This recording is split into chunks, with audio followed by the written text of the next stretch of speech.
So I was on the subway the other day. I was sitting next to this guy, and he was a very well dressed guy, very respectable business suit, very Wall Street-y sort of type, and he was writing something really intently on his phone.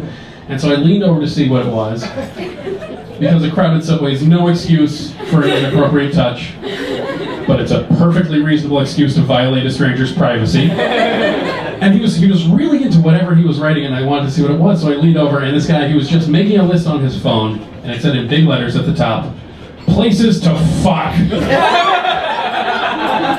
And he's putting things on it like, fuck on a boat, fuck on the beach, fuck in the jungle, And I was like, I like to think of myself as a reasonably organized human being, so I can appreciate a good list, but I feel like there are some things in life where if the opportunity presents themselves, you're just going to remember that you wanted to take care of them, like someone offers to fuck you on a boat, you fuck on the boat, you don't need to check the itinerary, make sure it's penciled into the schedule.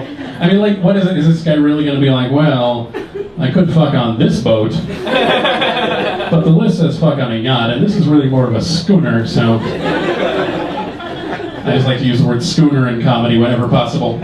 But I was thinking, why would he be making this list in the first place? Because I know some people, when they've been married for a while, things will get a little boring. They do come up with ideas to spice things up. But usually their list of crazy places to have sex is going to be let's do it on the foot of the bed, or maybe in the kitchen.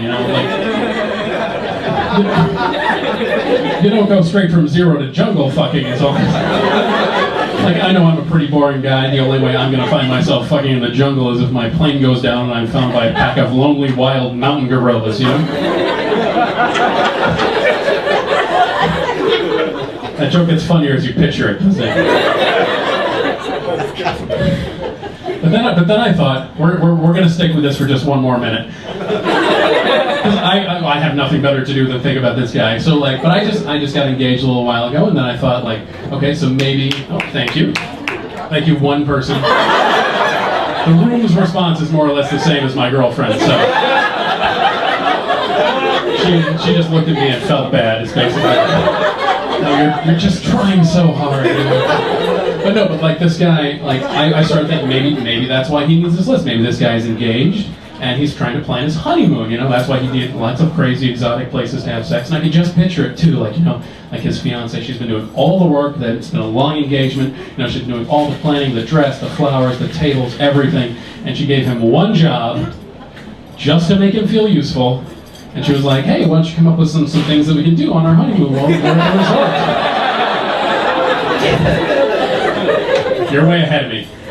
And he's and she's expecting him to come back with we can go snorkeling or long walks on the beach, or maybe zip lining or something fun like that. And instead he comes back with, hey, why don't we fuck on the back of a moving sea turtle? What do you mean, second thoughts?